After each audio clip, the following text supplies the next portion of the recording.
Il y a quelques jours, Nuno Loureiro, un physicien, un scientifique, un chercheur du Massachusetts Institute of Technology, qui est une université très prestigieuse des États-Unis, a été assassiné.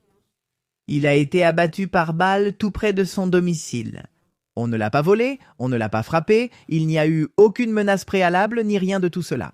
Et évidemment, toute cette situation a suscité beaucoup de soupçons. Que s'est-il passé? Pourquoi l'ont-ils assassiné? Pourquoi était-il la cible d'un tueur? Peut-être que ce scientifique avait découvert quelque chose qu'il n'aurait pas dû découvrir. Peut-être qu'il voulait voler ses recherches. La question est qu'au début, cette enquête a attiré beaucoup l'attention de plusieurs personnes. Beaucoup de théories du complot ont émergé, qui ont beaucoup à voir avec un sujet que nous avons abordé récemment sur la chaîne, à savoir l'histoire de Nikola Tesla. Nous avons publié une vidéo hier. YouTube ne l'ayant pas beaucoup recommandée, il est probable que vous ne l'ayez pas vue. Et dans laquelle on a un peu parlé de cela. De quoi s'agit-il exactement? Quand un scientifique veut faire une découverte qui pourrait peut-être bénéficier à l'humanité, mais que gratuitement, il n'est pas possible de monétiser cette découverte, alors, de grandes entreprises, de grandes sociétés, des gens très puissants ordonnent essentiellement de le faire taire, de le discréditer ou carrément de le tuer, pour que cette recherche ne voie jamais le jour. Pour Nikola Tesla, on affirmait qu'il souhaitait offrir l'électricité gratuite à tous. Alors, évidemment, tous ceux qui étaient derrière le business de l'électricité, qui venait tout juste de commencer, ont dit, ce type-là, ne lui donnons plus de fonds, il va ruiner notre business. Et Nikola Tesla a fini complètement ruiné, seul, enfermé dans une chambre d'hôtel, sans aucun prestige. Et même son carnet, ses notes, elles ont été confisquées par la CIA, si je ne me trompe pas, par le FBI, un organisme gouvernemental les a saisies et on n'a jamais su ce qui s'est réellement passé. Beaucoup ont alors relié cela à l'histoire de Nikola Tesla, si vous ne la connaissez pas. Regardez la vidéo publiée hier, elle est liée à tout cela. Et en plus, si vous n'aimez pas ce genre de vidéos, qui sont essentiellement des vidéos, moi, en surfant sur Internet, je découvre des actualités et lis les nouvelles, sans analyse ni révélation particulière. Il ne s'agit pas d'un grand scénario élaboré, ni de grands montages ou autre, c'est plutôt pour raconter des nouveautés, que peut-être vous ne les avez pas vues. Peut-être que vous en avez entendu parler ou peut-être que vous ne les avez pas lues. Je vous lis ces nouvelles, on les commente et en tire des conclusions ensemble. Si ce format ne vous plaît pas, inutile de le regarder. Regardez la vidéo de Nikola Tesla sortie hier. Elle est très soignée, avec montage, musique et animation que vous aimez. Beaucoup d'analyses, allez voir celle-là et quittez tout de suite cette vidéo. Si vous avez continué, c'est parce que vous aimez ce format, alors j'espère ne pas voir de plainte sur le format dans les commentaires. Voyons ce qui a été dit à propos de ce type, parce qu'il se trouve que l'enquête a pris un tournant hier. Et ils l'ont relié à une fusillade qui a eu lieu il n'y a pas longtemps, où le tireur n'avait pas encore été identifié jusqu'à présent. Donc tout semble être lié à tout. Il y a beaucoup de théories du complot, beaucoup de secrets gouvernementaux, tout ce genre de choses que nous, les fans des dossiers, aimons. X, il y en a plusieurs par ici. Voyons ce qui s'est passé ici, dit-il. Nuno Loureiro, scientifique nucléaire du Massachusetts Institute of Technology, est assassiné. Les autorités du Massachusetts enquêtent sur l'homicide du physicien renommé, directeur du Centre de sciences du plasma et de fusion du Massachusetts Institute of Technology. Il était une figure clé de la recherche sur la fusion nucléaire contre le changement climatique. Loureiro a reçu plusieurs balles lundi soir à son domicile de Brookline et est décédé mardi matin dans un hôpital de Boston. Pour l'instant, aucun suspect n'est en garde à vue et la police poursuit activement l'enquête.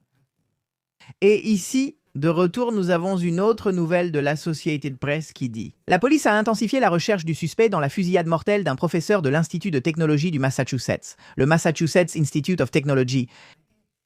Nuno Loureiro, physicien spécialisé en fusion, 47 ans, a été abattu lundi soir dans son appartement à Brookline. » Fusion Années-Appartement. Je crois qu'il y a des témoins ou quelqu'un qui parle. S'il y a des témoins, ou est-ce trop dégoûtant de vivre à une époque aussi terrible? En ce moment, c'est une témoin, c'est une voisine, clairement. Que... Elle dit que la violence se produit partout. Voici un autre témoin qui dit qu'autour de 21h, il a entendu 3 coups de feu. Un témoin a entendu des coups de feu à 21h. J'ai appelé les voisins, ils ont confirmé que c'était des coups de feu. Bien sûr, il a entendu 3 coups. Au début, il pensait que quelqu'un frappait à la porte pour entrer, mais les voisins lui ont dit que c'était 3 coups de feu. Ce sont des gens du quartier, en gros, qui étaient présents lors de l'assassinat. Voyons. Et ici, le professeur assassinat du Massachusetts Institute of Technology Fusion a dit, en gros, que se passerait-il si on ignorait simplement Einstein et qu'on traitait le plasma comme un fluide continu au lieu de particules? Est-ce une mécanique éthérée comme celle de Lorentz et Tesla? Voici le repère temporel. On y revient ici. C'est ici que commencent les théories du complot dont je vous ai parlé, où ils associent ce scientifique, Loureiro, à Nikola Tesla, dont nous avons justement parlé hier sur cette chaîne. Et toutes ces théories commencent. Et s'il l'avait tué? Parce que ce type savait ou allait découvrir quelque chose qui changerait l'histoire de l'humanité, non? Je veux dire, on parle toujours de ce genre de choses quand des crimes de ce type se produisent. Voyons voir ce que nous avons par ici. Ici, il précise que ce n'est pas le premier spécialiste de la fusion du Massachusetts Institute of Technology à connaître une fin tragique. En 1989, Eugene Madoff a dénoncé la dissimulation de la fusion froide par le département de l'énergie et le Massachusetts Institute of Technology après que l'excès de chaleur ait été reproduit des dizaines de fois. En 2004, il a été retrouvé assassiné chez lui. Ici, nous avons aussi une déclaration de ce scientifique également tué brutalement à son domicile. Encore une fois, on y revient. Que se passe-t-il? Que se passe-t-il lorsque les scientifiques commencent à parler de choses dont ils ne devraient pas parler et qu'ils sont peut-être réduits au silence? Voyons, on allait lire une actualité qui parlait un peu de lui, n'est-ce pas? Il est dit. Ils ont tué à Boston Nuno Loureiro, directeur d'un laboratoire clé de fusion nucléaire du Massachusetts Institute of Technology. Le physicien portugais, une figure centrale de la recherche sur les plasmas et l'énergie de fusion, est mort après avoir reçu plusieurs balles devant son domicile à Brookline.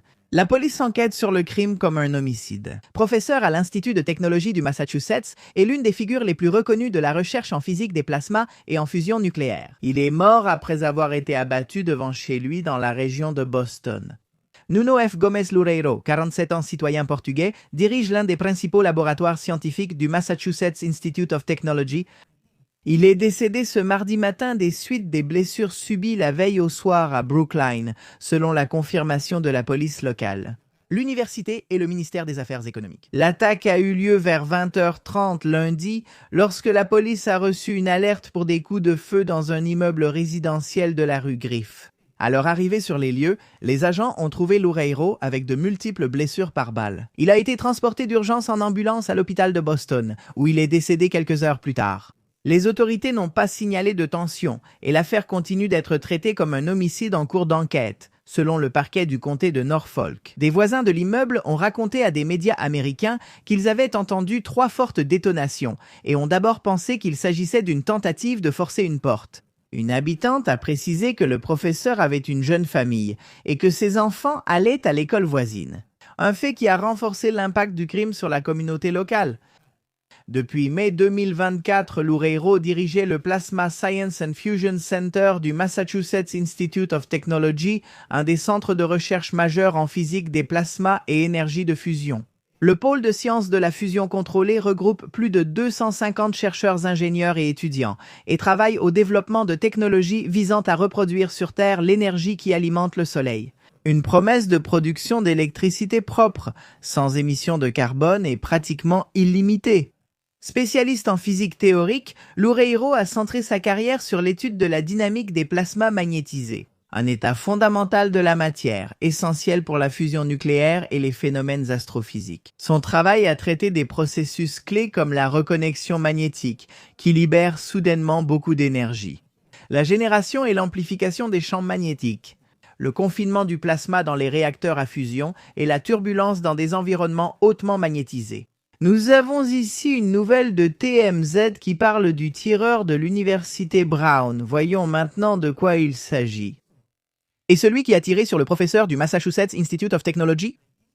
Il pourrait être lié, selon la police. Et ici, il est écrit « Il trouve mort le suspect de la fusillade à l'université Brown et au Massachusetts Institute of Technology. Ils l'ont identifié comme un ancien étudiant de 3e cycle, Claudio Manuel Neves Valente. Remarquez qu'il a aussi un nom portugais. Il a été retrouvé mort, ont indiqué les autorités. Le suspect de la fusillade massive du week-end dernier à l'université Brown, qui a fait 2 étudiants morts et 9 autres blessés, a été retrouvé mort jeudi. Et les autorités ont déclaré qu'il s'agit du même homme qui a abattu un professeur du Massachusetts Institute of Technology 2 jours après la fusillade sur le campus de Rhode Island. Lors d'une conférence de presse jeudi, les autorités ont identifié le suspect comme étant Claudio Manuel Neves Valente, un ancien étudiant de 3e cycle de Brown, âgé de 48 ans qui a fréquenté l'école il y a environ 25 ans. Les autorités ont annoncé son suicide.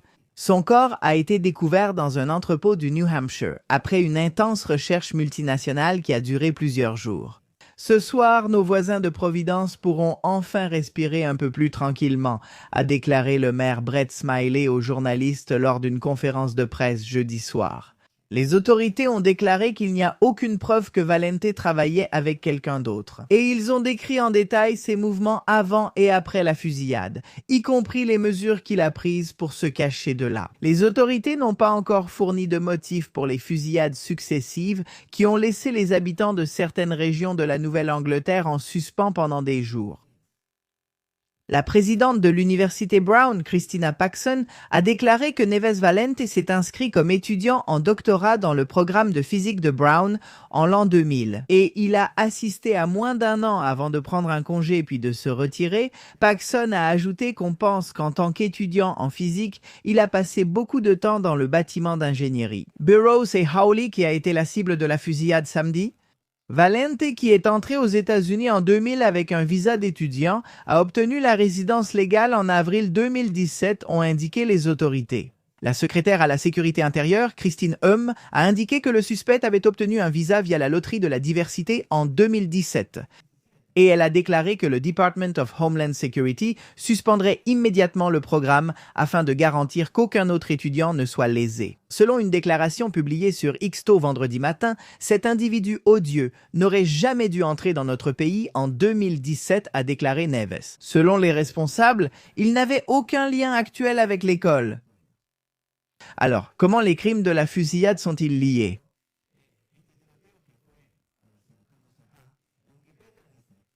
Le 13 décembre 2025, une fusillade de masse s'est produite à l'université Brown à Providence, Rhode Island, aux États-Unis. Lors du 2e jour des examens finaux du semestre d'automne, un homme armé est entré dans l'école d'ingénierie et a tué 2 étudiants en blessant 9 autres, alors qu'il assistait à une séance de révision en préparation des examens finaux. 2 jours plus tard, le 15 décembre, le même tireur a tiré plusieurs fois sur Nuno Loureiro, professeur de physique à l'Institut de technologie du Massachusetts, devant son domicile à Brookline, Massachusetts, où il est ensuite décédé. À cause de ses blessures, le tireur a été traqué pendant 5 jours par le FBI et la police locale. La police a diffusé des images et vidéos du suspect masqué. Les autorités relient l'assassinat de Loureiro à la fusillade de l'université Brown. Une personne d'intérêt a été retrouvée morte dans un entrepôt au New Hampshire. Voici le contexte de l'affaire. Quel est donc le lien entre la fusillade à l'université et l'assassinat de ce scientifique ?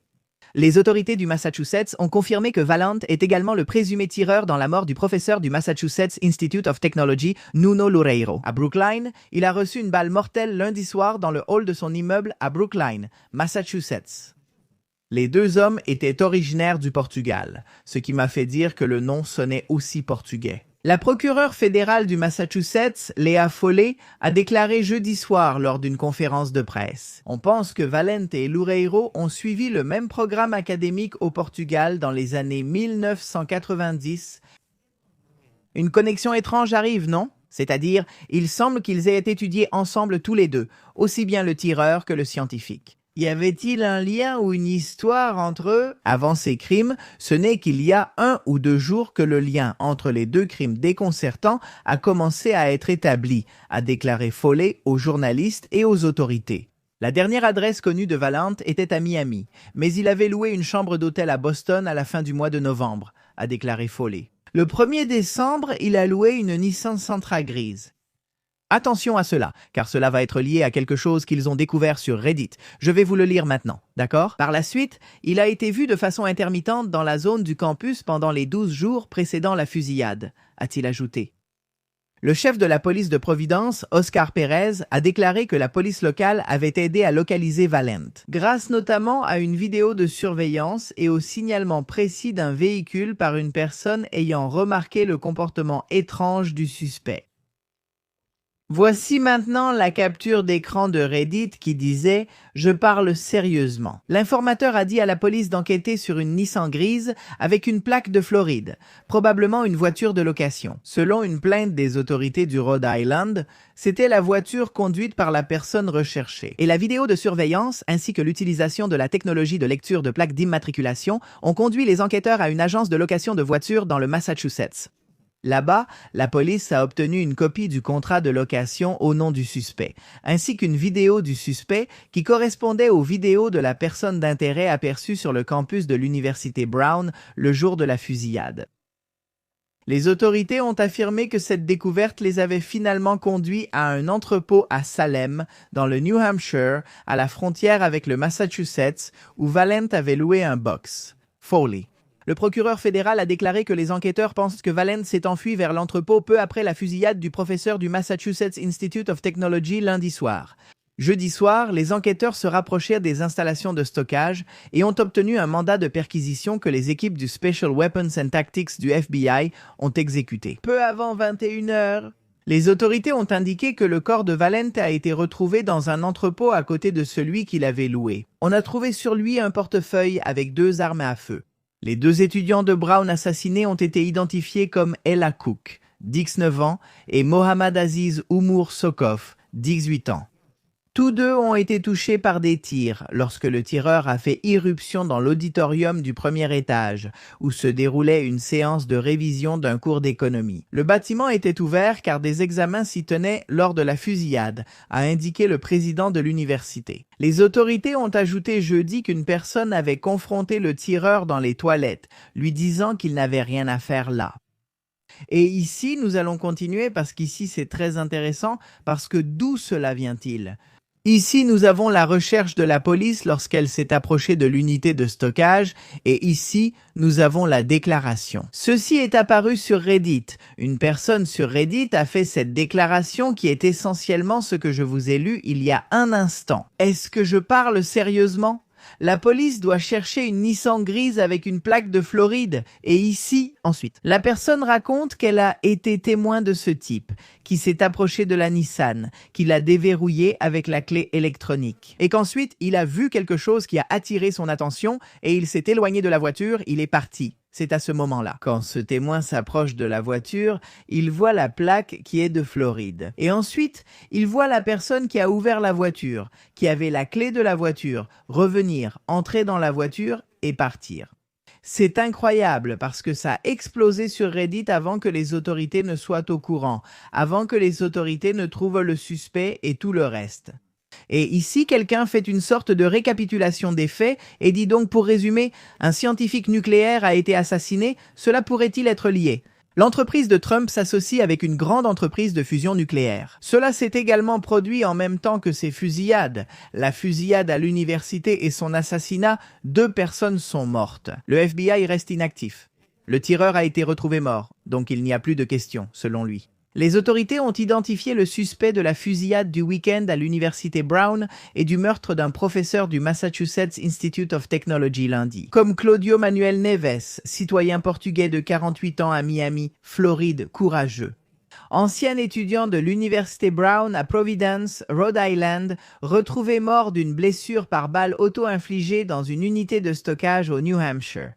Et ici, nous avons la photo du présumé coupable pour l'instant de la fusillade et aussi du meurtre du professeur. Et ici, il est dit, selon des témoins et des documents judiciaires, qu'un homme dormirait soi-disant dans le sous-sol du bâtiment de l'université Brown. Un sans-abri, un vagabond dormant à l'université Brown. Il a déclaré à la police avoir vu le suspect au sous-sol plus tôt le jour de la fusillade et l'avoir suivi dehors. En s'approchant du suspect, le témoin l'a vu marcher vers un véhicule Nissan gris et l'ouvrir avec une clé électronique. Cependant, en le remarquant, le suspect a reculé, a refermé la voiture et est parti. Après la fusillade, le témoin a publié sur Reddit. Je suis tout à fait sérieux. La police devrait enquêter sur une Nissan grise avec une plaque d'immatriculation de Floride, probablement une voiture de location. Je le sais car il a ouvert la voiture avec sa clé, s'est approché puis, poussé à reculer, il a reverrouillé la voiture en reculant. Trouvant cela étrange, je me suis approché de la voiture quand il a fait le tour du pâté de maison et j'ai vu la plaque d'immatriculation. Grâce à Reddit, les enquêteurs ont pu retrouver le véhicule et identifier le suspect, Claudio Manuel Neves Valente. Ici, évidemment, certains relancent des théories du complot. L'assassinat du professeur du Massachusetts Institute of Technology, Nuno Loureiro, était une attaque planifiée, car il n'était pas un professeur ordinaire. Il a été un pionnier dans la course à l'énergie illimitée. Son travail pour promouvoir une énergie illimitée et sans émission représentait une menace pour les grandes compagnies pétrolières. Et son assassinat devrait être vu sous cet angle, c'est ce que je vous ai dit. C'est essentiellement le point où il se relie à Nikola Tesla. Il semble que la prétendue fusillade à l'université Brown et l'assassinat du physicien du Massachusetts Institute of Technology Claudio Neves Valente, c'est-à-dire l'auteur des deux affaires, soit une personne d'intérêt. Il a représenté le Portugal à l'Olympiade internationale de physique de 1995. C'était un étudiant talentueux. Son père l'aurait retrouvé mort, suicidé, dans un entrepôt à Salem. Et ici, nous avons des coupures de presse où, soi-disant, l'un d'entre eux devrait être le meurtrier. Il est difficile de l'identifier car on ignore son identité, mais l'un d'eux doit être le meurtrier. Un de ces étudiants présenté ici en 1995. Et voilà tout ce que nous avons comme données sur cette affaire. Beaucoup de données ouvertes, beaucoup de choses qui flottent dans l'air. Le meurtre du scientifique a-t-il été planifié, orchestré par de grandes compagnies pétrolières, par de grands hommes d'affaires préoccupés par les recherches que cet homme menait, ou était-ce simplement une vengeance personnelle? Il est prouvé qu'ils ont étudié ensemble au Portugal, à la même université, puis sont partis aux États-Unis. Était-ce une vengeance de longue date? Quelque chose s'est passé entre ces deux étudiants lorsqu'ils étaient jeunes à l'université, et cela s'est concrétisé de nombreuses années plus tard, alors qu'ils approchaient tous les deux de la cinquantaine. Ou est-ce quelque chose qui vient d'ailleurs? Peut-être. Quelqu'un l'a évidemment associé à Donald Trump, à des gens du pouvoir. C'est quelque chose qui arrive toujours lorsque des faits similaires se produisent. Est-ce que cela a un rapport avec ce qui est arrivé à Nikola Tesla il y a presque 100 ans avec la recherche? À cause de l'électricité, de l'énergie libre pour tout le monde, de l'énergie qui n'est pas facturée, où il n'y a pas d'entreprises qui font payer l'électricité, du Wi-Fi. Est-ce que cela a quelque chose à voir? Est-ce que c'est lié? Ou bien ce ne sont que des théories du complot? Je vous le répète, ce n'est pas une vidéo d'analyse. On n'a rien découvert. On a juste relié des points, car certains me demandent ensuite de la regarder. Est-ce que j'aurais lu les actualités? Je ne sais pas si tu aurais lu les actualités de la façon dont je les ai assemblées. Des gens tombent sur ce type de contenu et le font défiler. Mais quand quelqu'un fait attention à ça et commence à relier les points, ça crée comme un réseau.